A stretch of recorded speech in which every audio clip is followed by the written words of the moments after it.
உபாகமம் 14ஆம் அதிகாரம். நீங்கள் உங்கள் தேவனாகிய கர்த்தரின் பிள்ளைகள். செத்தவனுக்காக கீறி கொள்ளாமலும் உங்கள் கண்களுக்கு இடையிலே சவரம் பண்ணாமலும் இருப்பீர்களாக. நீங்கள் உங்கள் தேவனாகிய கர்த்தருக்கு பரிசுத்தமான ஜனங்கள். பூமியின் மீதெங்கும் உள்ள எல்லா ஜனங்களிலும் உங்களையே கர்த்தர் தமக்கு சொந்த ஜனங்களாயிருக்க தெரிந்து கொண்டார். அருவருப்பானதொன்றையும் புசிக்க வேண்டாம். நீங்கள் புசிக்கத்தகும் மிருகங்கள் ஆவன: மாடும் செம்மறியாடும் வெள்ளாடும், மானும் வெளிமானும் கலைமானும் வரையாடும் புள்ளிமானும் சருகுமானும் புல்வாயுமே. மிருகங்களில் விரி குளம்புள்ளதாயிருந்து குளம்புகள் 2ஆக பிரிந்திருக்கிறதும் அசை போடுகிறதுமான சகல மிருகங்களையும் நீங்கள் புசிக்கலாம். அசை போடுகிறவைகளிலும் விரிகுளம்புள்ளவைகளிலும் நீங்கள் புசிக்கத்தகாதவைகள் எவையென்றால் ஒட்டகமும் முசலும் குழிமுசலுமே. அவைகள் அசை போட்டும் அவைகளுக்கு விரிகுளம்பில்லை. அவைகள் உங்களுக்கு அசுத்தமாய் இருப்பதாக.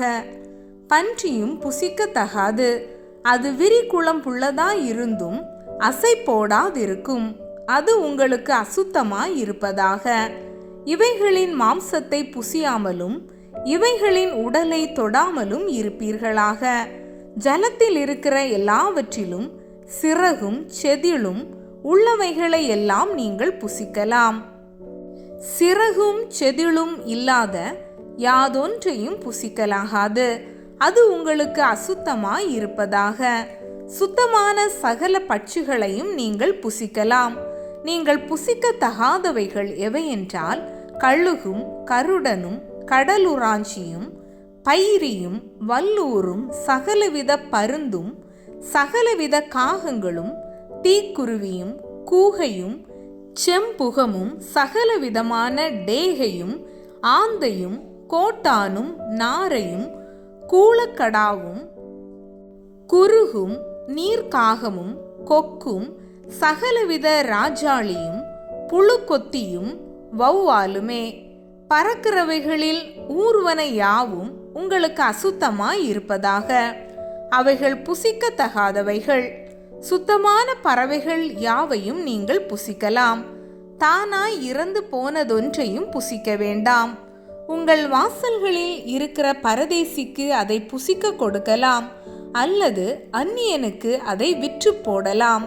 நீங்கள் உங்கள் தேவனாகிய கர்த்தருக்கு பரிசுத்த ஜனங்கள். வெள்ளாட்டுக்குட்டியை அதன் தாயின் பாலிலே சமைக்க வேண்டாம்.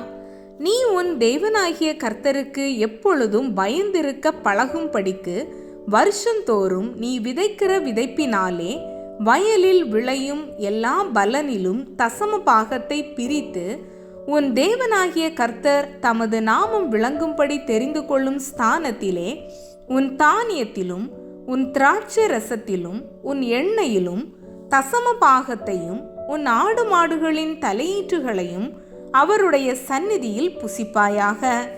உன் தேவனாகிய கர்த்தர் உன்னை ஆசீர்வதிக்கும் காலத்தில் உன் தேவனாகிய கர்த்தர் தமது நாமம் விளங்கும்படி தெரிந்து கொண்ட ஸ்தானம் உனக்கு வெகு தூரமாயிருக்கிறதினால் வழி பிரயாணத்தின் வெகு தொலைவு நிமித்தம் நீ அதை கொண்டு போக கூடாதிருக்குமானால் அதை பணமாக்கி பணமுடிப்பை உன் கையிலே பிடித்து கொண்டு உன் தேவனாகிய கர்த்தர் தெரிந்து கொண்ட ஸ்தலத்திற்கு போய் அங்கே உன் இஷ்டப்படி ஆடு மாடு திராட்சரசம் மதுபானம் முதலான சகலத்தையும் பணம் கொடுத்து வாங்கி உன் தேவனாகிய கர்த்தருடைய சந்நிதியில் நீயும் உன் குடும்பத்தாரும் உன் வாசல்களில் இருக்கிற லேவியனும் புசித்து சந்தோஷப்படுவீர்களாக.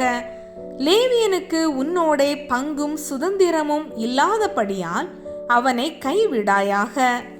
3ஆம் வருஷத்தின் முடிவிலே அவ்வருஷத்தில் உனக்கு வந்த பலன் எல்லாவற்றிலும் தசம பாகத்தை பிரித்து உன் வாசல்களில் வைக்க கடவாய்.